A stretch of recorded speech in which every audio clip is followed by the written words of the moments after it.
of learned helplessness. And it's not just children, it's, you know, all ages could certainly take on this kind of attribute. So Dr. Emoto, who was one of Amelia's renowned teachers that she had, says, and I quote, "The more we build resilience through mastery of the mind, the more we become mindful and able to flourish. So we can show up in the world the way we want to." Dr. Brene Brown, and she's also been on TED Talks, you might want to Google her, amazing. She's a professor and author who studies courage, vulnerability, shame, and empathy, written many books as well. She says, we think we're vulnerable and we see it as a weakness in ourselves. Yet, when we see it in others, we are in awe. We see it as strength.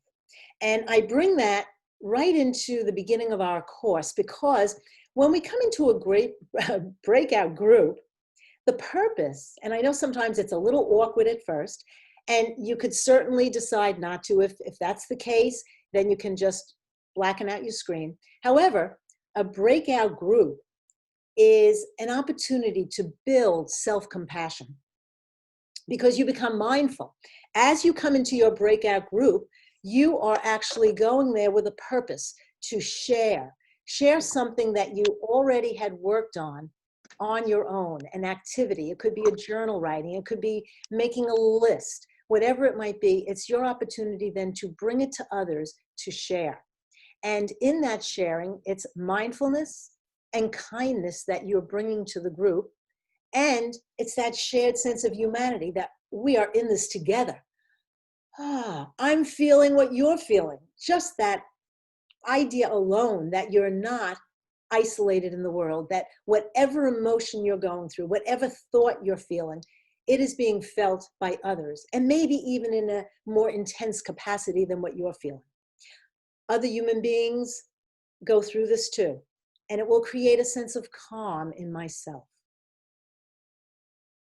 So as we move on, if anybody needs to get any information that we've completed, certainly type it into the chat box and we can go back over it, because there are some resources that I certainly encourage you to make note of. And so as we move on,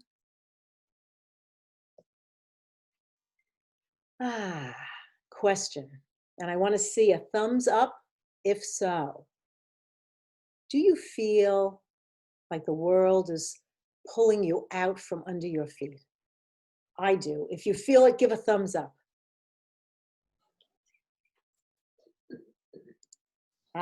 Let's see. Maybe we got it in control, maybe not. Maybe it depends on the day, the time. All right. Right now, I want you to imagine I'm the meteorologist and you are the weather. Take a moment and in your notepad or your notebook or wherever you are able to, and describe what weather it is that I'm going to report. What are you today at this point in time? How are you feeling? How can you describe that in the weather forecast?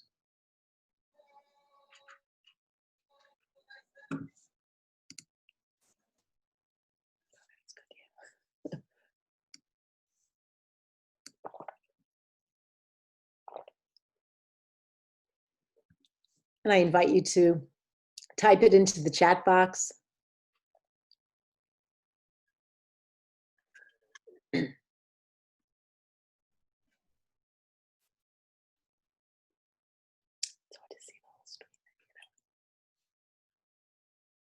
And I'll read them back. Sunny with a chance of showers, a little muggy, cloudy with a chance of rain or sun. We're not 100% one way or the other. Calm, gentle winds. Hot, heavy, stifled, toasty, overwhelmed with work and decisions to be made. Calm, slightly cloudy with a chance of showers. Comfortable, warm breeze, calm breeze. Stormy. Well, today we're going to begin to get the opportunity to build our resilience skills. So maybe taking a temperature check at the end, it might be a little bit different than we felt at the beginning of tonight's class.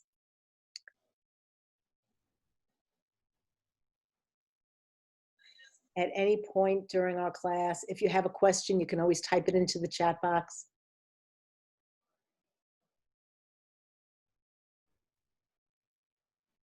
So we're going to begin with the first question.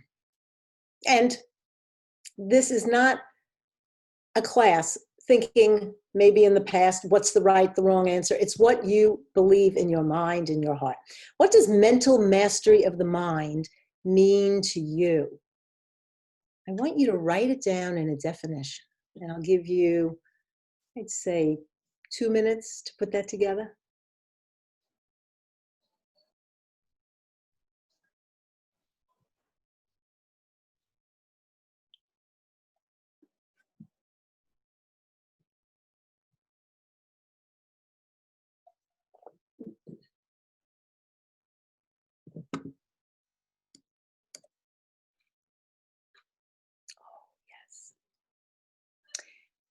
And I'll go over the question again.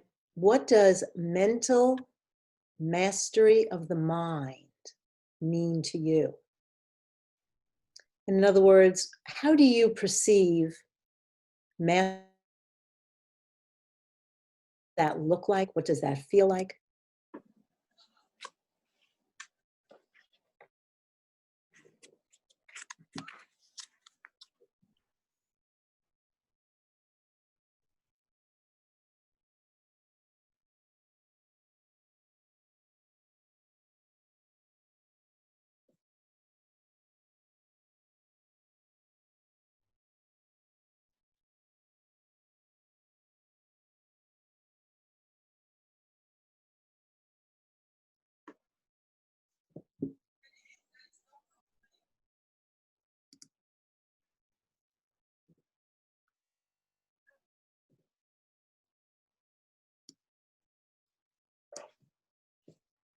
And now what we're going to do, and again, if you prefer to step out of the room, the actual Zoom room, you can blacken out your screen.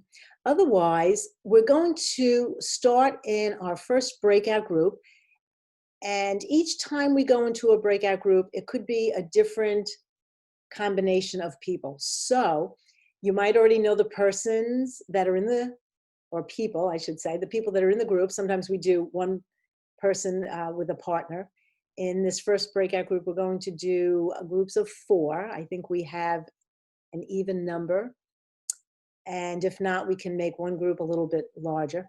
So we will go into our first breakout group, and sometimes it's a little awkward if we don't know each other. So introduce yourself first and where you're from, and maybe just quickly what compelled you to come to join this class. And then together, if we can have the groups come up with a consensus, a definition that you all can agree is mastery of the mind. All right, now if there are any questions before we go out, just give me a raise of your hand. Mary, this is 4 minutes or 5? I would say, what size groups do we have? We are 4 in each group. Good, we do have enough to do 4. Okay, good. So I would say, let's make it 4 minutes so that we can keep moving, because I have a lot that I'd like to cover. I think 4 minutes, not too much pressure, right? Just sharing what your meaning is and coming up with a consensus. Okay. Any questions before we go? How do we get into the groups? Oh, yeah, how do we get into the groups? I'm about to put you We are assigning you. So Liz is going to send I don't have to do anything, right? No, you don't have to do anything, Yolanda. No, Okay. no, don't worry. Believe me, I don't have to do anything you don't. Liz is in charge. It's good. Oh boy. It will come up on your screen. And then when we're done, it's going to start counting you down. It'll give you about a 15-second countdown, and then you're redirected to the main group. Okay. All right. So All right. Enjoy, and we'll see you back in 4 minutes.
Should I do this now? Hi, Mary. Well, we didn't really have enough time. Yeah, Sorry. I apologize. I think 4 minutes was a little, So Mary, we can absolutely put everybody back into the breakout rooms if you want to give them another few minutes. So you just say the word, you're in charge. all right. I think that might be helpful. Okay. We're just trying to judge tonight time frame with a large group. So,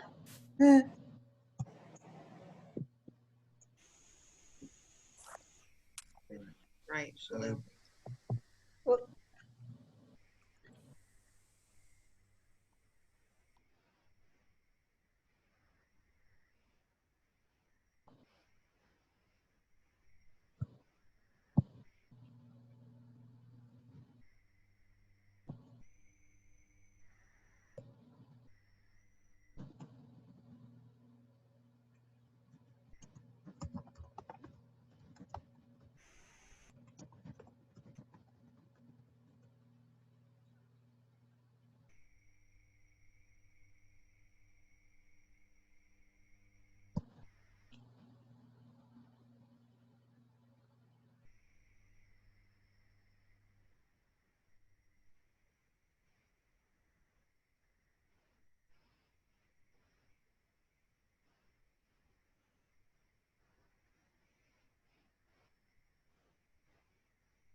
Did that give everybody enough time?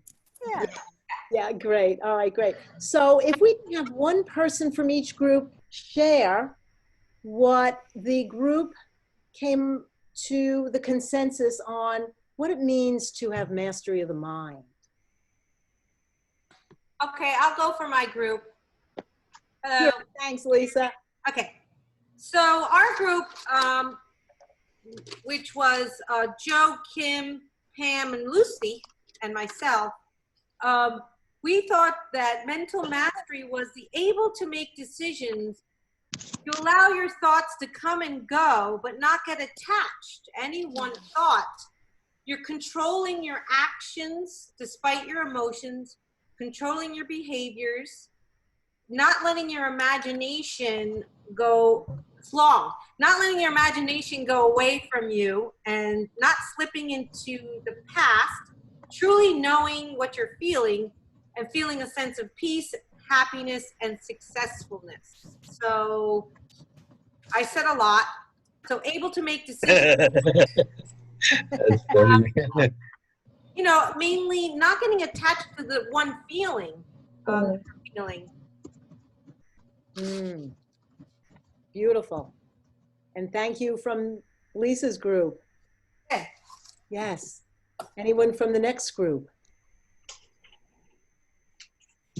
What group are we up to here? Let's see. Yeah, Liz, I don't know what. Yeah, I They could were. just call on, let's see, somebody who was with Anne. Okay. Group 3. I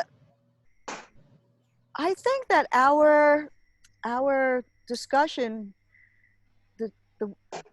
what was interesting to me is the word control came up a little bit in our group, and I see the control word coming up in that definition. We were talking about ruminating thoughts, like they come in and then we think we've got it, and then we do it again, and then we do it again. So I think that not ruminating and having skills to analyze thoughts without judging ourselves, leaving the judgment piece out, and that we need to be mindful and attentive and aware of ourselves and not have tornado thoughts. How'd I do there, group? Perfect. I love that, going back to our weather forecast, the tornado. And that's exactly it, the spiraling of thoughts. Well, that was from a 7-year-old, so. Wow, wow. Awesome. We learn from the youth, from the babes.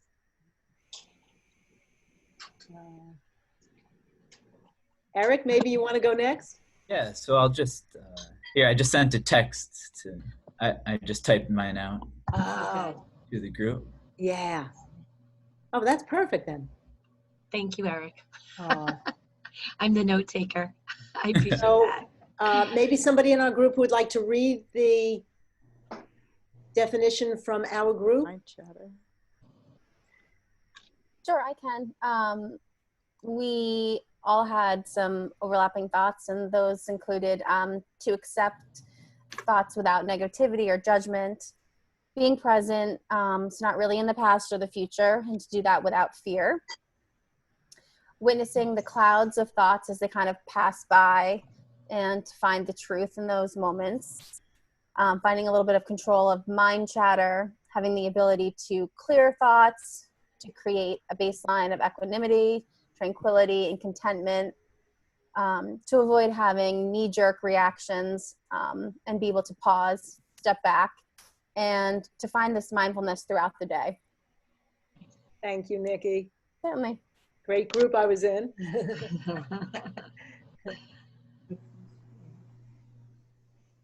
I think that's all your groups, Mary. That was 4. Oh, that was it. Oh, okay, great. Yeah.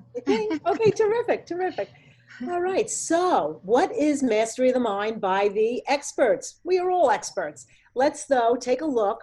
And this is a Dr. Carol Dweck.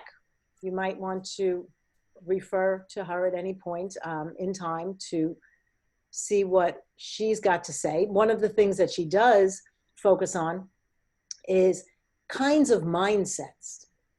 So to her, the definition of a mindset is, and she really kind of narrows it down, everything that we said we can kind of put together in this short statement: beliefs or a way of thinking that affects one's outcome. Whether it was the ruminating in the past, how that affects us, whether it's projecting into the future, whether it's the knee-jerk reaction, whatever it is.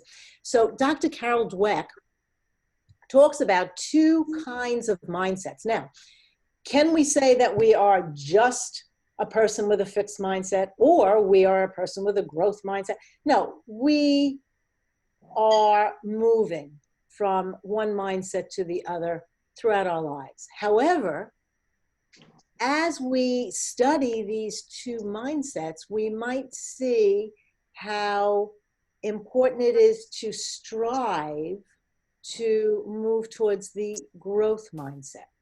So, fixed mindset, they did some studies, and I'm going to share one of the studies they did with children as they observed them. A fixed mindset, and in this case, they were dealing with students. It can move to a person of any age. In the study, they see that students believe, when they have a fixed mindset, that their basic abilities, intelligence, and talents are just fixed traits. Genetically, this is who I am, this is what I've got. And they think it doesn't change in any way whatsoever. I'm born this way, and so be it. Their goal is to look smart all the time and never to look dumb. So these are the students, and we're talking about children, yet children grow up to be adults. And so they're always trying to overcome that feeling that they're not smart. So they cover up, and sometimes it comes out in being the bully in the classroom. They're likely to say, when something doesn't go well, I'm a failure. That's their first reaction. They're more judgmental of their behavior, more critical of themselves, and with that fixed mindset, they're more critical of others. For them, for any goal in life, it's about getting there, the destination, the outcome. So their mind is fixed on the end result, often missing all along the way the beauty of what happens in the journey. And they don't see it as an opportunity for learning. They just have to get to that end result, get to the goal. The growth mindset would be the students who understand what their talents are. They understand their abilities. They understand that they can change, they can grow, they can become smarter through their own effort, through good teaching, if they have a good teacher. I often think back to my high school days. I always believed that my lack of math skills were because I had bad teachers. And yet it was just because it was a self-fulfilling prophecy that I thought I couldn't do it, because somewhere along the line, one of the teachers probably said, oh, threw their hands up and lost their patience with me. So over time, I had to learn to adjust that mindset. So if there's good teaching, so they see it as, if I don't do well in a class, it's not because of me, it's because maybe the teacher didn't have the best presentation of the material that would be clear enough for me to understand it. And they're persistent. They are willing to keep going, to keep pushing. They're resilient is really the key. They likely are the people to say, okay, I have failed, because we all fail at different times. I failed, yet without judging themselves. Instead, they look at that failure as a way to say, how can I learn from this? How can I grow from this? How does this failure help me to improve, to get better? They believe that things can change. For them, it's not about the goal. Yes, the goal will be reached. Maybe sometimes there's a detour and they never reach the goal. So for them, with that growth mindset, it's more about the journey. And it's about what they learn along the way in the journey. And now we're going to look at a research that was done with children, young children, working with a puzzle. And they had a combination of children They were elementary school age. And as the children were working on the puzzle, and this is all from the field of positive psychology, the psychologists were asking them specific questions as they worked on the puzzle. So the first question they asked, as they were all busy, engaged in the puzzle, what does it mean to be smart? And F standing for the fixed mindset, G the growth mindset. The children that were fixed in their thinking said, some kids have it and some don't. Either you're smart or you're not. The growth mindset of children said, oh, you can build it. You can lose it. You can also build it. You can build your smartness. You can get smarter. However, you need to practice, stick with it, just like they were sticking with the puzzle. And when they asked after the puzzle was completed, how did you do on the puzzle? The children that had that fixed mindset wanted to know, well, did I do okay? What did I do well? Tell me, yes or no? So they saw the task in black and white. There was no gray. It was a matter of either I finished it in the amount of time that was given, and without looking at what I was experiencing along the way. The growth mindset group, some of them were having difficulty finding where the puzzle pieces went, and at certain points they were failing, and yet they said, okay, I was having trouble, parts of the puzzle were tricky, I just needed to work harder to find that piece. I had to think it through. I had to look through all of those assorted pieces, and I didn't give up. So for the growth mindset, failure does not become a personalized thing. They don't see it as, if I fail a task, I am a failure. Unlike the children with that fixed mindset, if they fail a task, self-fulfilling prophecy, I'm failed for life. When they asked the children, how do you perceive success? Not just on the puzzle, but how do you see success for yourself? For the fixed group, they said, oh, when I do well, pat myself on the back, I'm done. Whew. They usually say, I'm tired, because they put so much energy into trying not to fail and getting to that end result. The children said, I need a nap, or I need to go out and play. I got the goal completed, I'm done. The children who were of the growth mindset said, oh, when I succeed, I feel awesome. I feel great. I look at the experience and ask, how can I grow from this? What did I learn? What can I take away with me? And interesting, when they asked the children, how do you feel when you have to put a lot of effort into something, when you have to really work at it? And they saw it, the children who had that fixed mindset, as a very negative thing. If you have to put a lot of energy in and effort, then that means that it's too hard. And I'm not able, I'm not wise enough. So they look at that totally as a negative. Where the growth mindset said, oh, practice makes perfect. It's a pathway to get better. It's a way to improve. Practice will lead me to success. So you can start to see how not only as children, but if we were like that as young ones, maybe we continue to have that kind of mindset as we grew older. And we can change that. Our minds, our brains are malleable. And in our program, Mastery Over the Mind, the brain is a muscle. And the neuroscientists now, as we have seen and probably read in so many different articles, the brain is able to be molded. It's able to change.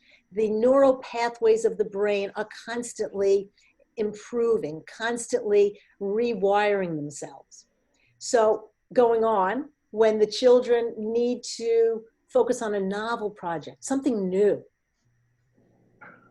I think we can all agree that the children that are in that fixed mindset, they avoid it. If it looks in any way like something that they're not completely familiar with, they refuse it, or they look for excuses not to engage in it because they fear they won't be as good as the others. Whereas the growth mindset, they're okay with that. They see it as a challenge, an opportunity to learn, to grow, to develop. When do you feel that you're smart? And they said in the fixed mindset, only if the performance is perfect. If it's anywhere shy of 100% perfection, I feel in a way that I failed. The growth mindset, you feel an opportunity.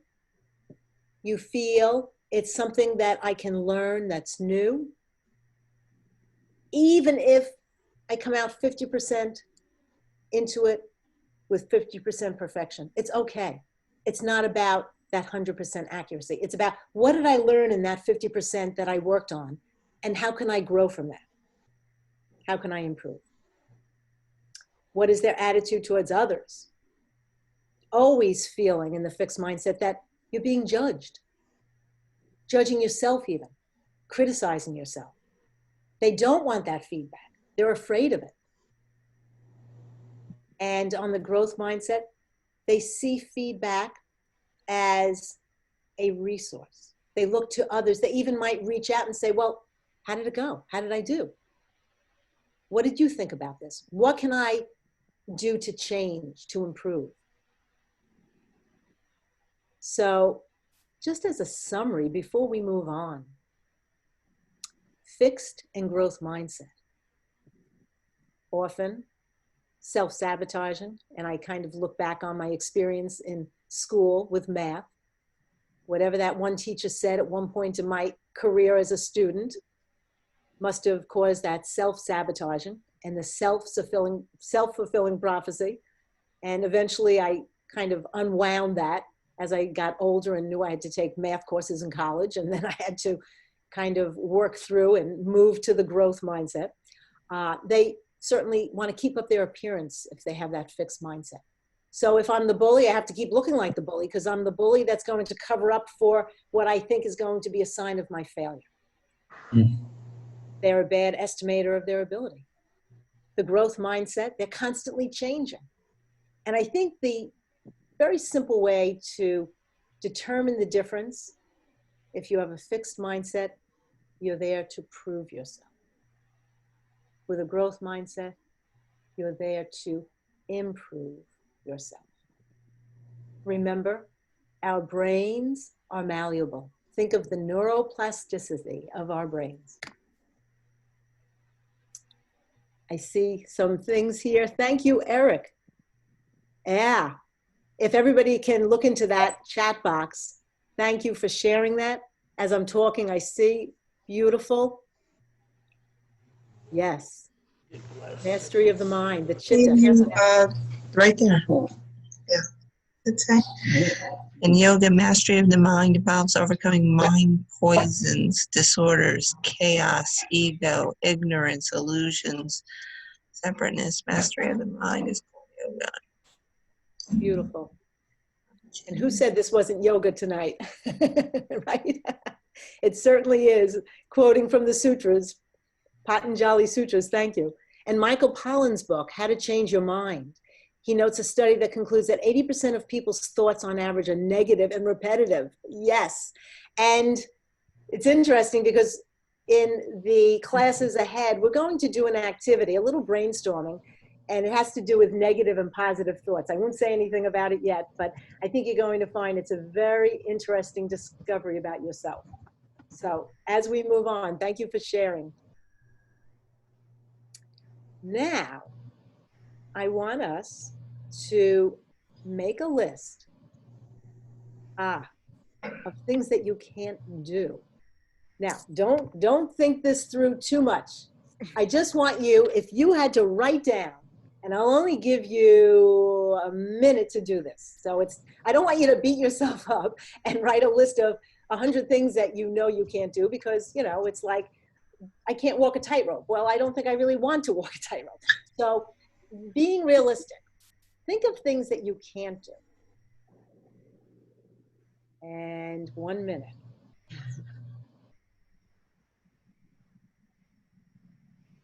Keep hydrating as we have our class. You can't do. Write down things you can't do.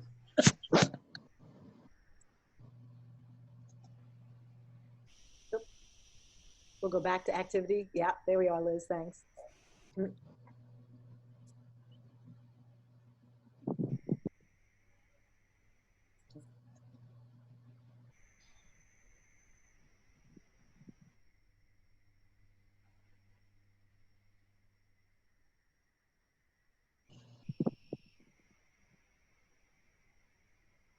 Now, let's go back, and the next part of this activity, as you look at your list, I want you to go back and re-evaluate each item. And this time, for each item, I want you to create a sentence. And the sentence will begin, it's an open-ended sentence. I can't, and I'll give you an example, which I did in my class because I'm not a baker. So one of the things I can't do when I made the list was bake. I've tried, and when I've done it, I'm the only one that eats the product until I have to throw it out because nobody else will touch it for a week. And then by the time that happens, the mold is on it, and I said, forget it. So It's true. it's true, and my daughter's here. She can vouch for that. So now, taking that list and creating each one into a sentence. I can't, ... bake, and add a word at the end of that sentence. Yes.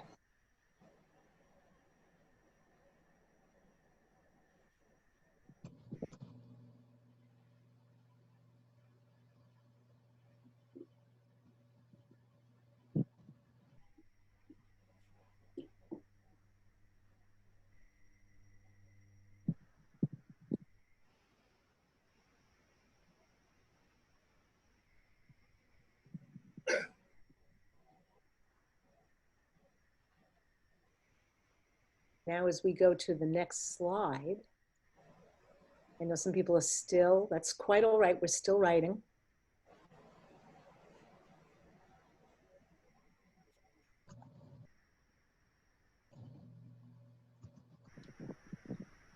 So as you're completing your sentences, and I gave my example that I said Tai Chi is something I couldn't do on my list. However, I kind of changed that. I can't, or I don't know how. I can't practice Tai Chi yet. So I would like you all to type into the chat box how it made you feel once you were able to add that simple word yet. How did that change your reaction to the list of those things you can't do?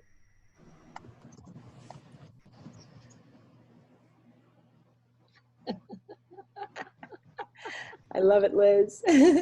Yeah.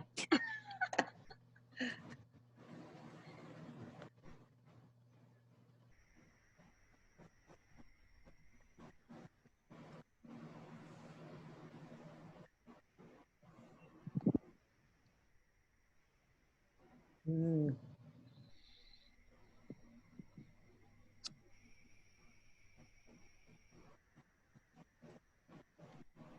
There's a word that keeps coming up. Beautiful. Uh-huh.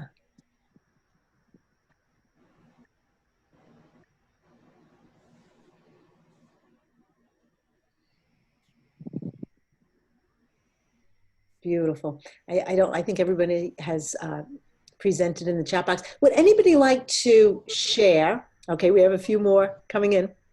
Anyone who would like to share the impact of that one word in each one of the particular skills that you initially listed as not being able to do, how you felt when you first listed what you couldn't do, and then how you felt with that simple addition of one word. How did it change your mind?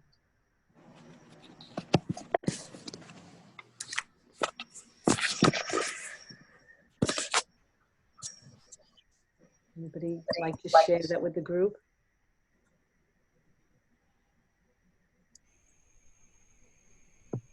So Mary, it's Nancy. Oh, Nancy, let me see where you are. There There I'm you on are. my iPad, so I can't see everybody when I'm speaking. But Okay. one of the things that I wrote, and I did what you said, and it really does change it. I try to garden well, and I have built my skills into gardening, but I always get frustrated because I feel that I'm not doing it well, and I make mistakes, and then I have to fix them. So when I put your yet at the end of it, it made a whole difference, because gardening is a continuing thing. It's not something that you conquer and that's it. It's Right. always changing. So I Right. guess it does work when you say that. Oh, beautiful, beautiful. It is so true. The power of words, the power of the mind, the mastery that we can have over our minds with our thoughts. So adding that one word to our thought pattern, really, and I saw that in each one of your responses, and I know everybody is able to see what everybody else wrote. It makes us more confident too. The word hopeful came through in, I think, almost every single one of your responses. So that is just a beautiful thing.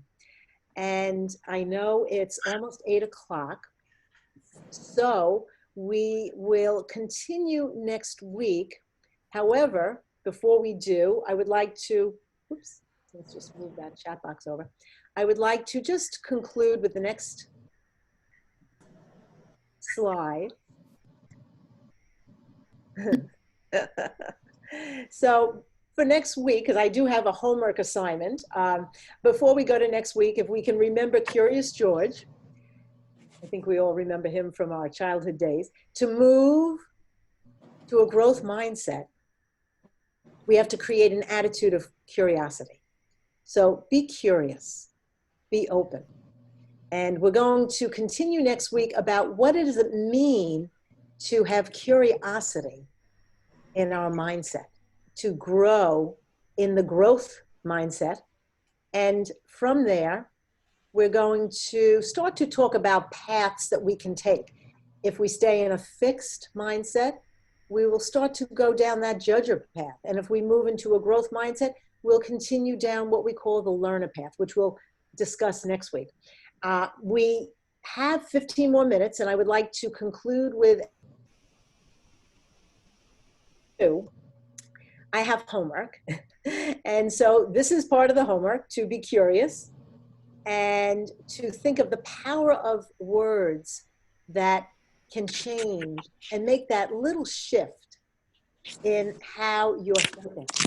The other thing is that we want to be able to work with building habits and scaling our behaviors.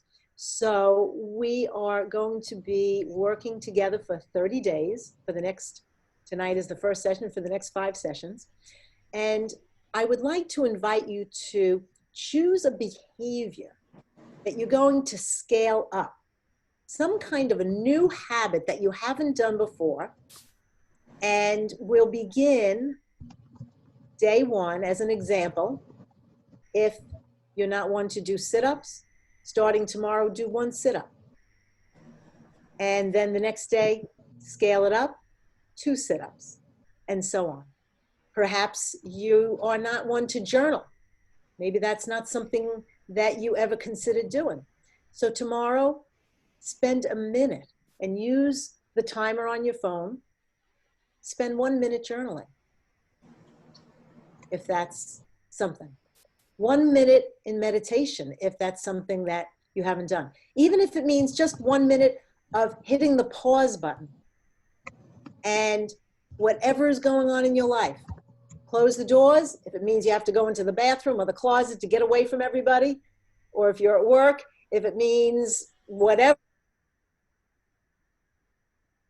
although work for most of us is sitting at home on Zoom.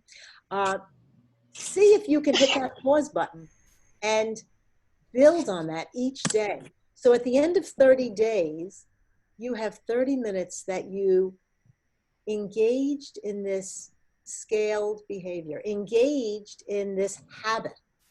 And we know it takes at least, I mean, there's different theories. Researchers have found sometimes they say it's 30 days to create a habit. Some say it's 60 or 90. We'll try for 30 days and see. I would not recommend, and this is an interesting one that Amelia did 1 month because she is a yoga teacher. She said, oh, I'm going to do sun salutations. So day 1, she did 1. Day 2, she did 2. She has a very busy life. And she had to admit that she had to not scale up, she had to scale down because there was no way in the course of her day that she could find time to do 30 sun salutations. I think you have to go back to the drawing board and reevaluate. If you have to do that halfway through, so be it. Think of something though. And it could be either the sit-up, the push-up. Maybe you've never done 30 push-ups, so work towards that goal. Anything that you would like to challenge yourself to do. The next thing for homework for the next 30 days is what we call in this Bounce Back Better program, a MED, M-E-D, the acronym.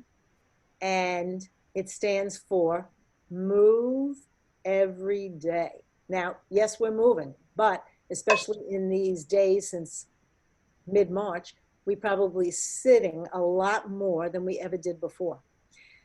And I want you to think either every 15 or 20 minutes throughout your day.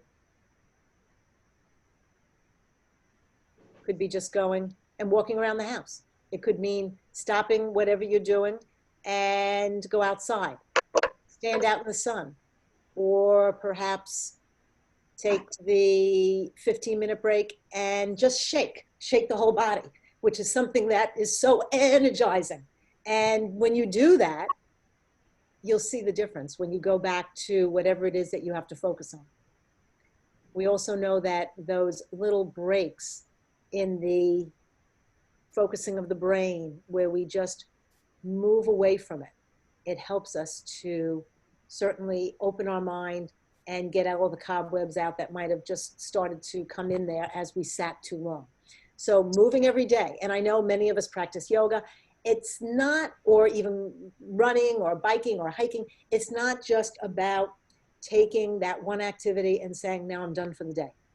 So be creative with your movement. And when we check back in next Monday, I would love to hear some of the things that we are doing. Number one, in our building our habits, scaling up our behavior.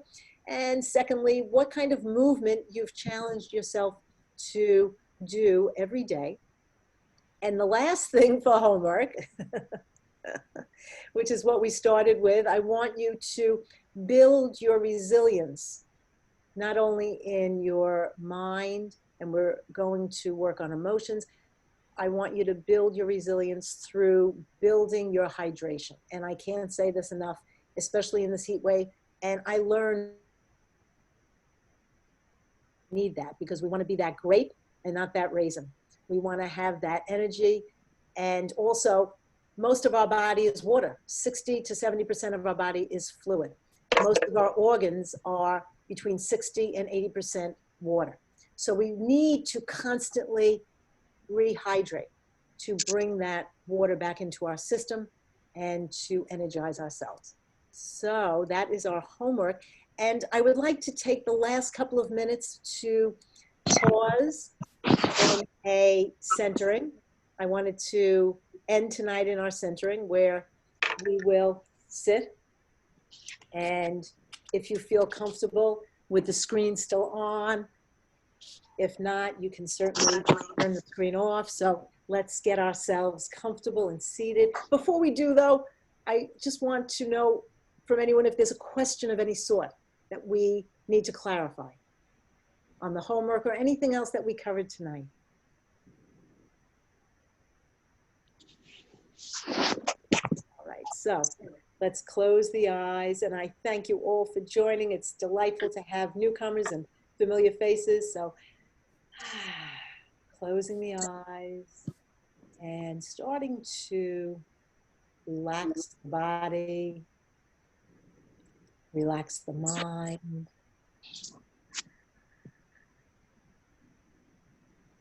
Relax the soul.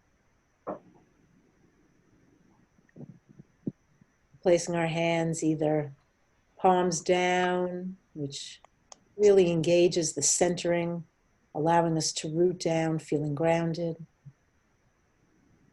Or perhaps turning the palms up, feeling the openness to receive blessings from the universe, to receive the love from each other, and still passing it on as well. Mind, I am grateful for you.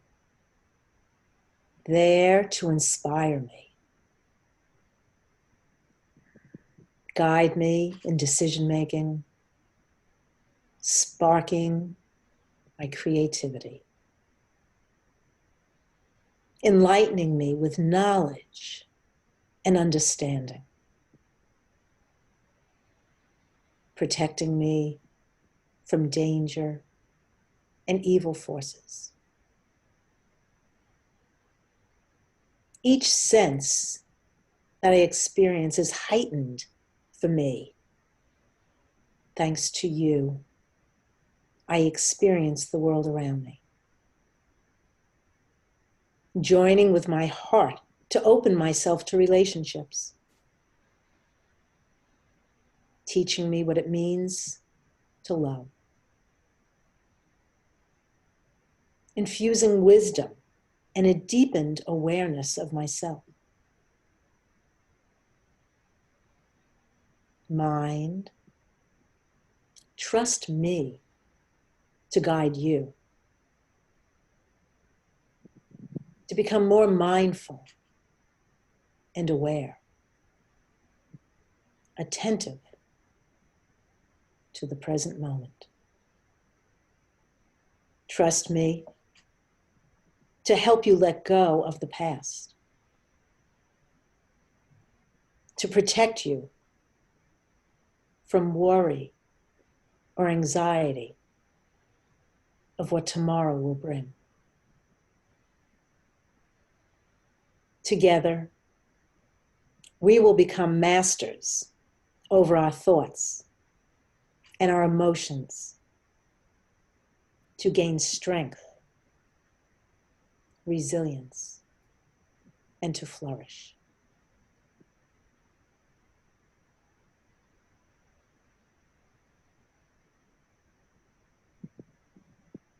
Now, placing both hands on the crown of your head and opening the eyes. And it's time for a brainwash. So give yourselves a good brainwash and take that with you for the week. And I thank you all for showing up and being part of our program. It is an honor to be here to share this program with you. Namaste, all. Thank you. Namaste. Thank you, Mary. Thank you. Thank you, Mary. See you next Bye. Have a great Bye, week. thank you. Next you. Such a That was pleasure to great. meet our new friends. Thank you, everybody. Yeah. See you next week. Next time. Yes. Thank you. Really great. Thanks. Bye-bye. Bye. Thank Good night. you. Bye-bye. Oh my I God. never know how to turn Oh this off. my God. Thank you so much. Looking Good forward. night, Pam. And we meet again tomorrow. Did a great job, Mary. Tomorrow, Did a Tim great and job. Joe. Yes. Good night, everyone.